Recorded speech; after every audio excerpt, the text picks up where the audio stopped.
മഴക്കാലത്തിന്റെ ആദ്യ ദിവസമായിരുന്നു. കാട്ടിൽ കനത്ത മഴ പെയ്യുന്നുണ്ടായിരുന്നു. മരങ്ങളുടെ ഇലകൾ പൂർണ്ണമായും കഴുകി വൃത്തിയായി. അവയുടെ തിളങ്ങുന്ന പച്ചനിറം വളരെ മനോഹരമായി കാണപ്പെട്ടു. എല്ലാ പക്ഷികളും മൃഗങ്ങളും അവരവരുടെ വീടുകളിൽ സുഖമായി ഉറങ്ങുകയായിരുന്നു. ആ വീടുകളിലൊന്ന് മിട്ടു എന്ന തത്തയുടെയും മിൻകി എന്ന മൈനയുടെയും ആയിരുന്നു. അതെ അതെ, ഒന്ന് എണീക്കൂ. മൈന, എന്താ സംഭവിച്ചത്? നീ എന്തിനാ ഇത്ര പരിഭ്രാന്തനാകുന്നത്? എത്ര ശക്തമായ മഴയാണ് വരുന്നതെന്ന് അങ്ങ് കാണുന്നില്ലേ? അതെ അതെ, ഞാനത് ശ്രദ്ധിച്ചേയില്ല. എത്ര റൊമാന്റിക് കാലാവസ്ഥയാണിത്. പ്രണയകാലം വയലിലേക്ക് പോയി. ചിങ്കുവും മിങ്കുവും വീട്ടിലില്ലെന്ന് താങ്കൾക്ക് കാണാൻ കഴിയുന്നില്ലേ? എന്റെ ദൈവമേ, ഞാൻ അതിനെക്കുറിച്ച് ചിന്തിച്ചതേയില്ല. എവിടെയാ അവർ രണ്ടുപേരും? അപ്പോഴാണ് ഒരു വലിയ ഇടിമിന്നൽ ഉണ്ടായത്. രണ്ടുപേരും ഭയന്നു വിറച്ചു. ചേട്ടാ, നിങ്ങളുടെ ആശയം വളരെ അടിപൊളിയായിരുന്നു. വള്ളത്തിൽ സഞ്ചരിക്കുന്നത് എത്ര രസകരമാണ്. അവർ രണ്ടുപേരും ഒരു തേങ്ങാ വള്ളത്തിലിരുന്ന് മഴ പരമാവധി ആസ്വദിക്കുകയായിരുന്നു. അപ്പോൾ സോനപ്രാവും അവന്റെ ഭാര്യയായ നീനപ്രാവും തന്റെ വീട്ടിലെ ജനലിൽ കൂടി അവരെ കണ്ടു. അതെ അതെ, മിങ്കുവും ചിങ്കിയും, ഈ മഴയത്ത് നിങ്ങൾ എവിടെയാണ് കറങ്ങി നടക്കുന്നത്? അമ്മായി, ഞങ്ങൾ രണ്ടുപേരും മഴയത്ത് കറങ്ങാൻ ഇറങ്ങിയതാണ്. വരൂ വരൂ, വീട്ടിലേക്ക് വരൂ. നിങ്ങളുടെ അച്ഛനും അമ്മയും വിഷമിക്കുന്നുണ്ടാകും. സോനപ്രാവിന്റെ വഴക്ക് കേട്ട് രണ്ടുപേരും വീടിനകത്തേക്ക് പോയി. കുറച്ചു സമയം കഴിഞ്ഞ് മിട്ടുവും നൈനയും പ്രാവിന്റെ വീട്ടിലേക്ക് എത്തിച്ചേർന്നു. അതെ നീന സഹോദരി, നിങ്ങൾ മിങ്കുനെയും ചിങ്കിയെയും കണ്ടോ? അപ്പോൾ നീനപ്രാവ് വാതിൽ തുറന്ന് അവർ രണ്ടുപേരും അകത്തേക്ക് പോയി. ദൈവത്തിന് നന്ദി, നിങ്ങൾ രണ്ടുപേരും ഇവിടെ തന്നെ ഉണ്ടല്ലോ. ഞങ്ങൾ എത്രമാത്രം വിഷമിച്ചുവെന്നോ. വൈകുന്നേരം മഴ കുറഞ്ഞപ്പോൾ എല്ലാ പക്ഷികളും പരുന്ത് രാജാവിന്റെ സദസ്സിൽ ഹാജരായി. ചുറ്റുമുള്ള വനങ്ങളിൽ ഈ മഴ വളരെയധികം നാശം വിതച്ചു. പക്ഷേ നമ്മുടെ കാട് ഇപ്പോഴും സുരക്ഷിതമാണ്. ഇത് നമുക്ക് വളരെ അഭിമാനകരമായ കാര്യവുമാണ്. കുറച്ചു ദിവസങ്ങൾക്ക് ശേഷം ഒരു പക്ഷി തന്റെ കുഞ്ഞിനോടൊപ്പം കാട്ടിലേക്ക് വന്നു. രാജാവേ, എന്റെ പേര് മീനു പക്ഷി. മഴ കാരണം നമ്മുടെ കാട് നശിച്ചു. എന്താ, എനിക്ക് എന്റെ മക്കളോടൊപ്പം നിങ്ങളുടെ കാട്ടിൽ താമസിക്കാമോ? അതെ അതെ, ഉറപ്പായിട്ടും.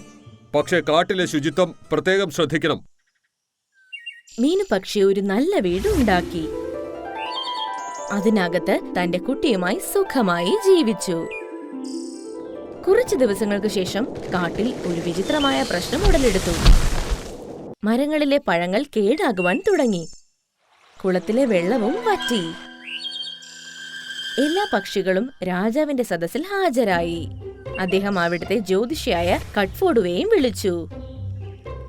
ഏറ്റവും വലിയ കൊടുങ്കാറ്റുകളിൽ നിന്നും ചുഴലിക്കാറ്റുകളിൽ നിന്നു പോലും നമ്മുടെ കാട് സുരക്ഷിതമായി നിലകൊണ്ടിരുന്നു. എന്നാൽ ഇപ്പോൾ തെളിഞ്ഞ കാലാവസ്ഥയിൽ പോലും അതിൽ ദുരന്തങ്ങൾ സംഭവിക്കുന്നു. നമുക്കൊന്നും മനസ്സിലാകുന്നില്ല ജ്യോതിഷി. കഴിഞ്ഞ കുറച്ച് ദിവസങ്ങളിൽ പുറത്തു നിന്നുള്ള എന്തെങ്കിലും ഈ കാട്ടിൽ പ്രവേശിച്ചിട്ടുണ്ടോ? മഹാരാജ്, താങ്കൾക്ക് ഓർമ്മയുണ്ടോ? കുറച്ച് ദിവസങ്ങൾക്ക് മുൻപാ ഈ പക്ഷി മീനു നമ്മുടെ കാട്ടിലേക്ക് വന്നത്. അപ്പോൾ മുതൽ നമ്മുടെ കാട്ടിൽ പ്രശ്നങ്ങൾ ഉണ്ടാകുവാനും തുടങ്ങിയിരിക്കുന്നു. അതെ, മിട്ടു പറയുന്നത് വളരെ ശരിയാണ്. അയ്യോ, നിങ്ങൾ എല്ലാവരും ഇതെന്താണ് ഈ പറയുന്നത്? മീനു പക്ഷി, നമ്മൾ ഇതുവരെ ഇങ്ങനെയുള്ള പ്രശ്നങ്ങൾ നേരിട്ടിട്ടില്ല.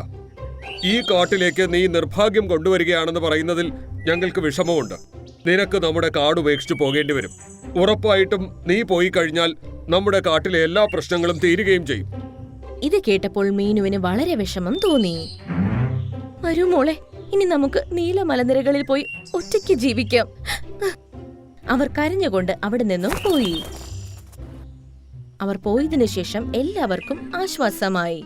അവരുടെ കാടും വീടും പഴയതുപോലെ ആകുമെന്നറിഞ്ഞപ്പോൾ അവർക്ക് എല്ലാവർക്കും വളരെ സന്തോഷമായി.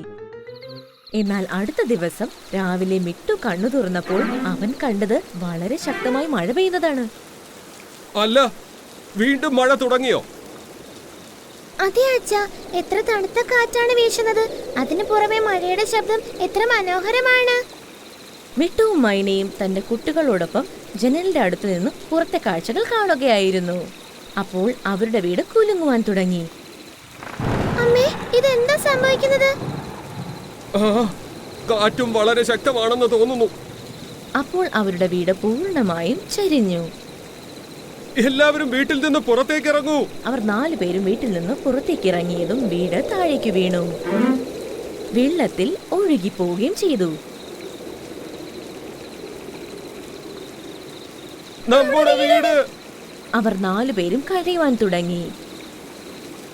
അങ്ങ് വന്നാലും നമുക്ക് എന്റെ സഹോദരി നീലപ്രാവിന്റെ വീട്ടിലേക്ക് പോകാം. മഴ തീരുന്നത് വരെ അവളുടെ വീട്ടിൽ നമുക്ക് നിൽക്കാം. പക്ഷേ ഇത്രയും ശക്തമായ കാറ്റിൽ നമുക്ക് എങ്ങനെ പറക്കുവാൻ കഴിയും? മഴയില കൊണ്ട് നിർമ്മിച്ച ഒരു വള്ളത്തിൽ നമുക്ക് അങ്ങോട്ടേക്ക് പോവാം.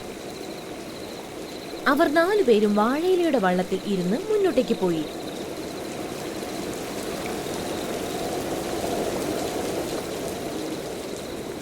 അങ്ങനെ നീലപ്രാവിന്റെ വീട്ടിലേക്ക് എത്തിച്ചേർന്നു. അവിടെ അവൾ തന്റെ ഭർത്താവിനോട് വഴക്കിടുകയായിരുന്നു. നിങ്ങൾ നമ്മുടെ വീടിന്റെ മേൽക്കൂര പരിശോധിച്ചോ ഇല്ലയോ? എന്തുകൊണ്ടാണ് നമ്മുടെ വീട് കുളമായി മാറിക്കൊണ്ടിരിക്കുന്നത്? നീ എന്തിനാണ് ഇത്ര വിഷമിക്കുന്നത്? വിഷമിക്കാതിരിക്കുക. ഈ മഴ നിന്നാലുടൻ ഞാൻ ഇതൊക്കെ ശരിയാക്കാം. അപ്പോഴാണ് അവരുടെ വാതിലിൽ ഒരു മുട്ടൽ കേട്ടത്. ഇത്രയും കനത്ത മഴയിൽ ആരാണ് വന്നത്? പ്രാവ് വാതിൽ തുറന്നപ്പോൾ അവളുടെ സഹോദരിയെയും കുടുംബത്തെയും മുന്നിൽ കണ്ടു. മൈന സഹോദരി, നീയോ? വരൂ, അകത്തേക്ക് വരൂ. അതെ നീന ചേച്ചി. ചേട്ടാ, നിങ്ങളെ ശല്യപ്പെടുത്തുക എന്നത് ഞങ്ങളുടെ ഉദ്ദേശമായിരുന്നില്ല. കാറ്റിൽ നമ്മുടെ വീട് ഒഴുകിപ്പോയി. അതുകൊണ്ടാണ് ഇങ്ങോട്ടേക്ക് വരേണ്ടി വന്നത്. സാരമില്ല എന്റെ സഹോദരി, നിങ്ങൾക്ക് എന്റെ വീട്ടിൽ താമസിക്കാം. പക്ഷേ മേൽക്കൂര അല്പം ചോർന്നൊലിക്കുന്നുണ്ട്. നമ്മൾ അഡ്ജസ്റ്റ് ചെയ്തോളാം. കുറഞ്ഞ പക്ഷം നമ്മുടെ തലയ്ക്ക് മുകളിൽ ഒരു മേൽക്കൂരയെങ്കിലും ഉണ്ടല്ലോ. പെട്ടെന്നൊരു ശക്തമായ കാറ്റ് വീശി വീടിന്റെ മേൽക്കൂര പറന്നുപോയി. എന്റെ ദൈവമേ! വീടിനുള്ളിൽ മഴവെള്ളം നിറയുവാൻ തുടങ്ങി. അവർ എല്ലാവരും നിലവിളിച്ചുകൊണ്ട് പുറത്തേക്ക് വന്നു.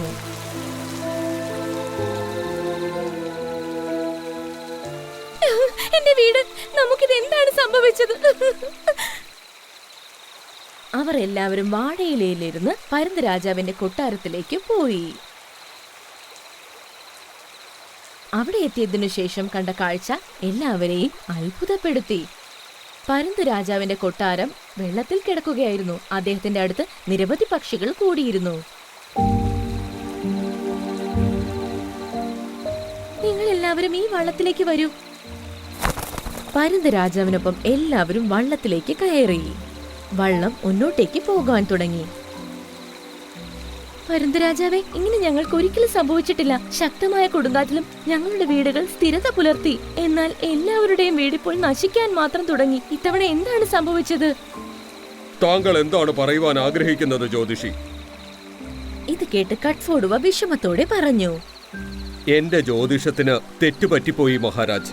അങ്ങ് എന്നോട് ക്ഷമിച്ചാലും അതിന്റെ ശിക്ഷയാണ് ഇപ്പോൾ അനുഭവിച്ചുകൊണ്ടിരിക്കുന്നത്. നമുക്ക് സംഭവിക്കുന്നതിനെല്ലാം കാരണം നമ്മൾ ഒരാളുടെ മനസ്സ് വേദനിപ്പിച്ചതുകൊണ്ടാണ്. മീനു എന്ന പക്ഷിയെ നമ്മൾ നിർഭാഗ്യവതിയായി പ്രഖ്യാപിച്ച് നമ്മൾ എല്ലാവരും ചേർന്ന് അതിനെ ഈ കാട്ടിൽ നിന്നും പുറത്താക്കിയിരുന്നു. ഭഗവാൻ ആ പാപത്തിന്റെ ശിക്ഷയാണ് നമുക്ക് നൽകിക്കൊണ്ടിരിക്കുന്നത്. ദൈവത്തിന്റെ ഭാഗത്തു നിന്ന് മഴ പെയ്യുമ്പോഴെല്ലാം നമുക്ക് ഒരു ദോഷവും സംഭവിച്ചിരുന്നില്ല. പക്ഷെ ഇപ്പോഴോ ഈ മഴ മീനുവിന്റെ കണ്ണുനീർ കാരണം മാത്രമാണ് സംഭവിക്കുന്നത്. അവൾ എവിടെയോ ഒറ്റയ്ക്കിരുന്ന് കരയുകയാണ്. അവളുടെ കണ്ണുകളിൽ നിന്ന് കണ്ണുനീർ പൊഴിയുന്നിടത്തോളം നമ്മുടെ കാട്ടിൽ ഇതുപോലെ മഴത്തുള്ളികൾ പെയ്തുകൊണ്ടേയിരിക്കും. ഇത് കേട്ട് പരുന്ത് രാജാവ് എല്ലാവരെയും നോക്കി. എന്നിട്ട് പറഞ്ഞു, വരൂ, നമുക്കെല്ലാവർക്കും കറുത്ത കുന്നിലേക്ക് പോകാം. അവരെല്ലാവരും കറുത്ത കുന്നിലെത്തിയപ്പോൾ മീനുവും തന്റെ കുഞ്ഞും ഒരു കൊമ്പിലിരിക്കുന്നത് കണ്ടു. മീനു കരയുകയായിരുന്നു. അവളുടെ കണ്ണുകളിൽ നിന്ന് കണ്ണുനീർ ഒഴുകി മഴവെള്ളത്തിലേക്ക് വീഴുന്നുണ്ടായിരുന്നു. മീനു ഞെട്ടിപ്പോയി. പുറകിലേക്ക് തിരിഞ്ഞു നോക്കി. നിങ്ങളെല്ലാവരും എന്നെ ഇവിടെ നിന്നും ഓടിക്കുവാൻ വന്നതാണോ? ഇതും നിങ്ങളുടെ കാടിന്റെ ഭാഗമാണോ? അല്ല മീനു, നമ്മളിവിടെ നിന്നെ കൊണ്ടുപോകാൻ തന്നെ വന്നതാണ്. നിന്നെ നിർഭാഗ്യവതി എന്ന് വിളിച്ച് കാട്ടിൽ നിന്ന് പുറത്താക്കിയതിലൂടെ നമുക്ക് വളരെ വലിയ തെറ്റുപറ്റി. അതിനുള്ള ശിക്ഷ ദൈവം നമുക്ക് നൽകിക്കൊണ്ടിരിക്കുകയാണ്. ഇതും പറഞ്ഞുകൊണ്ട് എല്ലാവരും ഒരേ സ്വരത്തിൽ പറഞ്ഞു, മീനു വളരെ സമാധാനമായി അവർ പറയുന്നതെല്ലാം കേട്ടു. അവളുടെ കണ്ണുകളിൽ നിന്നും കണ്ണുനീർ ഒഴുകുകയായിരുന്നു. മീനു, ദയവായി കരച്ചിൽ നിർത്തൂ. എന്നിട്ട് നമ്മളോടൊപ്പം വരൂ. നീ നമ്മളോടൊപ്പം നമ്മുടെ കാട്ടിലേക്ക് വന്നാൽ ഒരുപക്ഷെ അവിടെയെല്ലാം സാധാരണ നിലയിലാകും. എന്തെന്നാൽ നീ നിർഭാഗ്യവതിയല്ല. നീ നമുക്ക് വളരെ ലക്കിയാണ്. മീനുവും അവരുടെ വള്ളത്തിൽ കയറി. എന്നിട്ട് എല്ലാവരും കാട്ടിലേക്ക് തിരിച്ചു. അയ്യോ, ഇതെന്തു പറ്റി? നിങ്ങളുടെ കാട് മുഴുവൻ വെള്ളം നിറഞ്ഞിരിക്കുന്നു. അതേ മീനു, പക്ഷെ ഇതെല്ലാം നീ പോയതിനു ശേഷമാണ് നടന്നത്. ഈ രീതിയിൽ നീന്തി അവർ ഒരു വീടിനടുത്തേക്ക് എത്തി. അത് തികച്ചും സുരക്ഷിതമായിരുന്നു. അയ്യോ, എന്റെ വീട്!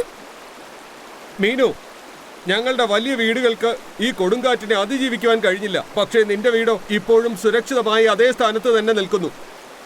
കൊടുങ്കാറ്റ് ശമിക്കുന്നത് വരെ നിങ്ങൾ എല്ലാവരും എന്റെ വീട്ടിൽ തന്നെ കഴിയുക.